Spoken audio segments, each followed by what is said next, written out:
genremässigt. Men för att ge ett litet tidsperspektiv så kan jag säga att den låten som vi öppnade det här reportaget med gjordes samma år som jag föddes, 1971. Så han har hållit på ett tag. Och det roliga är att det tog ett tag för Bowie själv att fatta att han har haft ett inflytande. It's a god-awful small affair to the girl with the mousy hair, and her mommy is yelling no, and her father has told her to go, but her friend is nowhere to be seen as she walks through her sunken dream to the seat with the clearest view. And she's hooked to the silver screen. I kind of felt that, immodestly, that I had made some kind of change in the way that music was approached. I knew that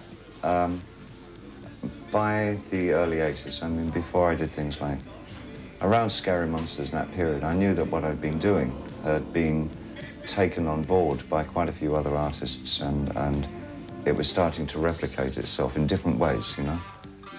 Bowie har alltid gillat att göra fiktion av livet och skippat de här traditionellt självbiografiska bitarna. Vare sig det nu är att skriva text om sina kompisar som han gör nu, eller som förr när han plockade fram alter egon som vände på verkligheten. But so why did you do it? Is it like the need to pull out different aspects of yourself or so? Well, it was actually, I mean, when I was doing that sort of pretty much fundamentally as a character on stage, it was just more interesting. It was just more interesting. Yes, you know, it really. I was so excited, you know, but at the end of the '60s, having seen where theatre and art and all these other facets of culture could be pulled into rock that hadn't really been done before. And the idea of taking a theatrical scenario on stage with a characterization rather than playing the honest Joe guy with full of integrity and this is my life and I'll pull my heart and blue jeans and all that. I thought, well, yeah, I don't really buy that. There's something even synthetic about that. That's artificial. That has its own kind of artificiality. So why not go the entire way and create an entirely synthetic situation and see is that interesting? There were a bunch of us at that time, like obviously like Roxy and some others to a certain extent, that I think we were aware that we had. The 70s really was the start of a pluralistic society in a major way. It was the dawn of the so-called postmodern era, and that the idea of playing with our pasts and playing with absolutes and doing a lot of what if and re-juxtaposing things against each other seemed to be part of what the future was about. And we kind of felt it very strongly then. And I think about 1972, I think we all kind of looked at each other metaphysically and said, you know what, this is the 21st century. This is how it's going to start, like this. I've heard or read that you said that you are what the greatest amount or greatest number of people think that you are. Yes, I think so. And that you have no control over that. Absolutely none. So if we turn that question around, have you yourself doubted yourself or seen yourself differently throughout the years, introspectively speaking? Yes, I think probably I'm far less ambitious than I was when I was younger, but I think that's the luggage of, I'm not sure if it's maturity, because I'm not sure how much maturity I have, but I think there's a realization that to have huge expectations of the future is probably fairly unhealthy, that to one's psyche. And I think it's probably far more rational and in the end more fulfilling to concentrate on just the period that you're living through rather than anticipating, oh yes, and then I'll do this and then I'll do that, and then forget about it. Just concentrate on now, today, this week, you know. That's quite enough ambition, really. So I think that one's been quite a drastic change in me. But it wasn't overnight by any means.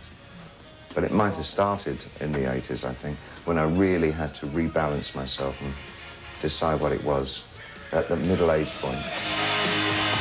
So is it true that you wanted to quit? Just in that era? I think probably, yeah, I guess there were times when I really felt that probably I'd really lost my way, that I really didn't know what I was doing anymore. And I was almost walking through music. And that was a very unsettling feeling. And I didn't like it. And I thought, I better quit because I'm not enjoying this at all. And it just turned around on me, you know, and then things changed again.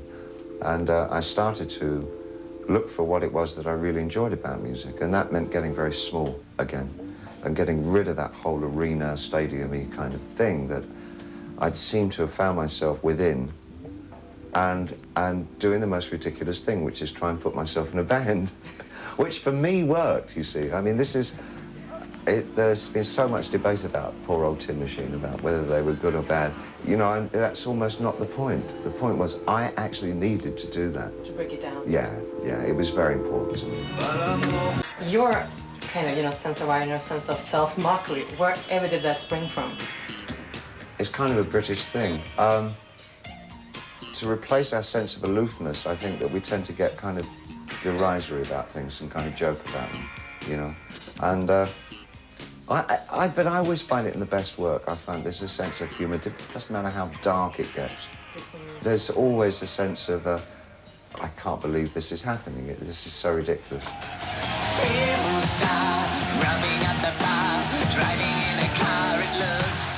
If you look at other new bands like Swedish, for example, do you go like, oh my God, these guys have been listening to Diamond Dogs and Ziggy or whatever? You know, your own influence? Yeah.